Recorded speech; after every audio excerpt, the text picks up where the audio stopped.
Welcome to whofooadventures. This is part 5 of the Sedona Vegfest 2019 video series.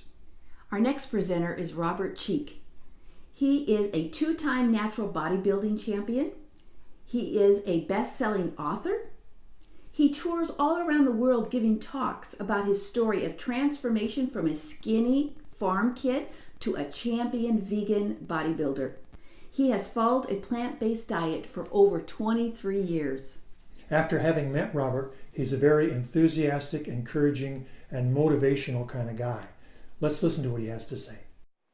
I'm one of the few in my industry who follows a primarily whole food, plant-based diet, supplement-free.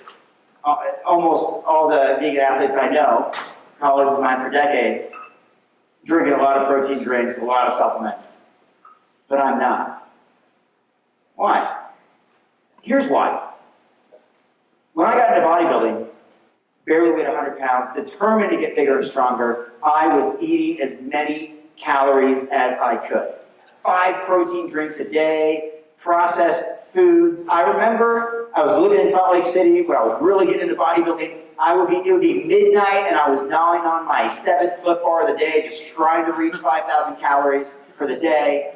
And this became this obsessive chore of eating only vegan foods, only plant-based foods, but a whole heck of a lot of calories and not feeling all that well, to be honest. A lot of bloating, a lot of gas, a lot of fatigue from digesting constantly, morning till night digesting foods. I was in Seattle in 2011-ish, and I got a call from a guy who had created a new film. Maybe a few people have heard of it. It's called Forks Over Knives. Anyone heard of that? That is a big film.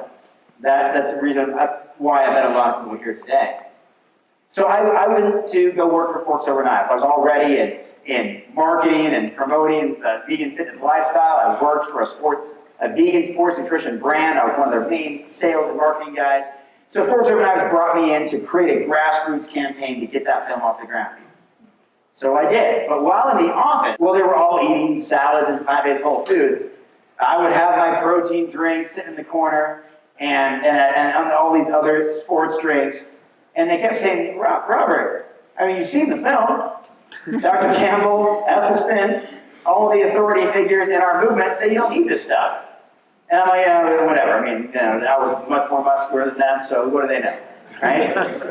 And then Brian, as he does, he kept kind of teasing me. I had my energy drink, my sports drink, my pre-workout drink that I wasn't working out. It was my type on the computer drink. And so he's like, man, Robert needs a drink to tie his shoes, and another sports drink to walk across the room, and this guy can't do anything without just powders and powders. And so they kind of teamed up on me and were kind of teasing me. And I'm like, man, I've wanted these guys just to leave me alone.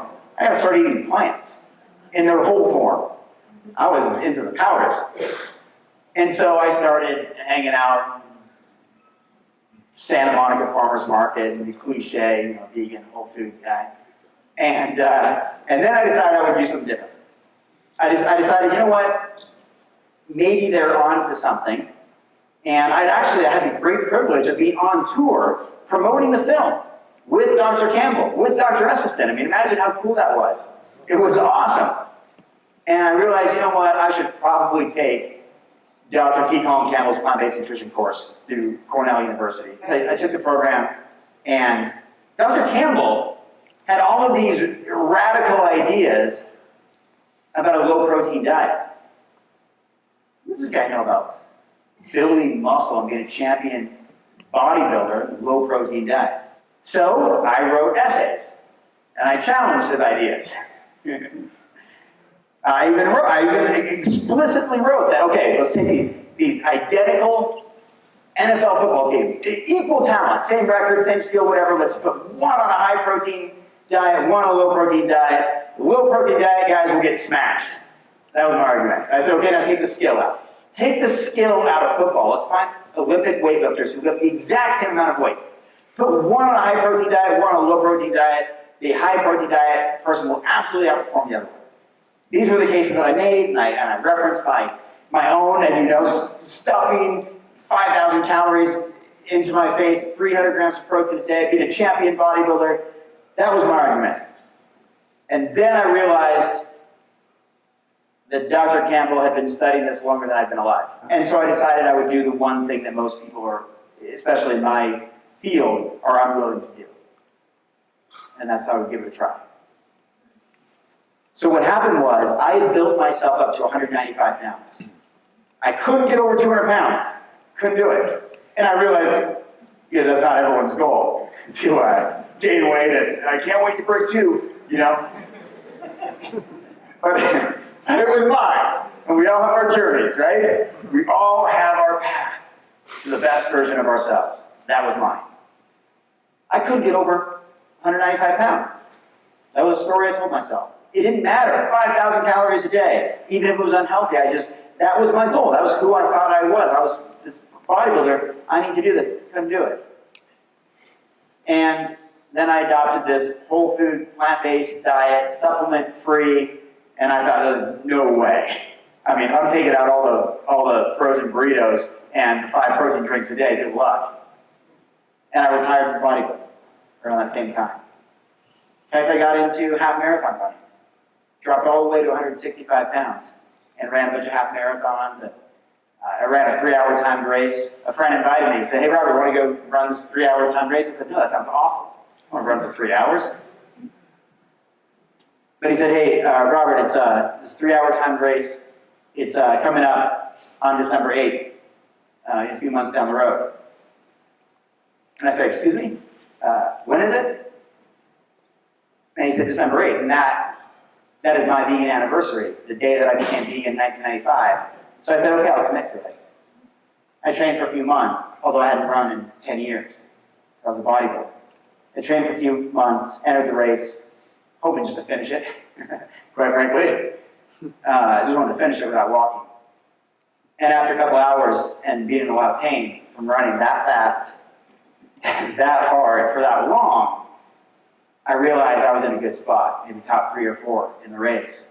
And with about 40 minutes left, we were running on this 1-kilometer loop through the woods. You couldn't see more than 100 meters in front of you. A friend who was watching on the sideline, because we all had a microchip in our shoelaces and our shoes to track how far we'd gone, a friend said, hey, you're in second place. I didn't know. I hadn't seen the guy who was winning in like 2 hours. I don't know where he went. He was like a full lap ahead of me, and then he was like right behind me. Never saw him. But I turned it up a notch. I thought this would tell a great story. This would tell a really good story.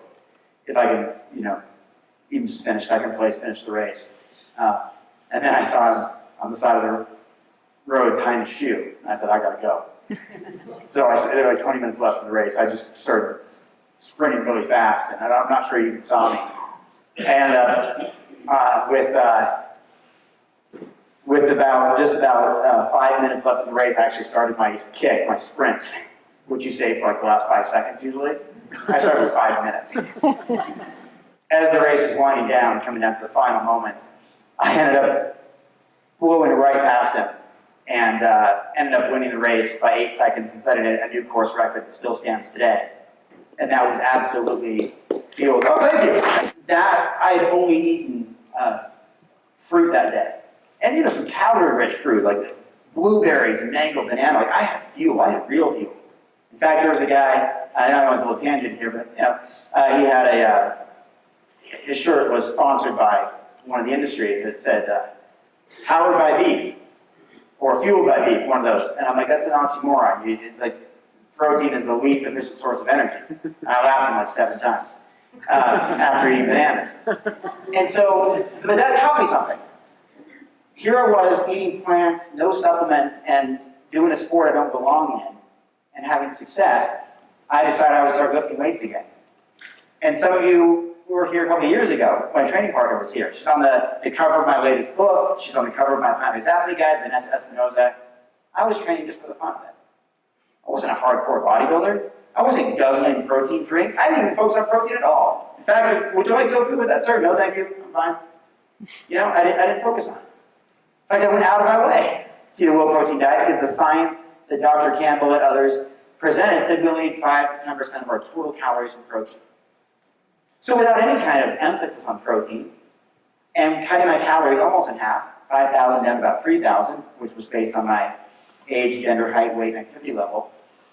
I went from that 165-pound runner to 205 pounds, and then 210 pounds. And I told myself I wasn't able to do that until I told myself that I could. And I have the wonderful opportunity, as some of you know, every single year I go on the holistic holiday at sea vegan cruise. In fact, that's where I met my wife. And every single year since I've been there, it's my 9th cruise in a row, Dr. Campbell's been there. And I've told him my stories. And he loves hearing them. And when I first told him about what happened, when I adopted his way of eating based on his science, I told him I wanted to write a book about it. And a couple years later, I have his quote endorsed in the back cover of my book with Dr. Esselstyn on the front cover, which for me is one of the most rewarding things that I've done. And that came from, again, telling myself a different story.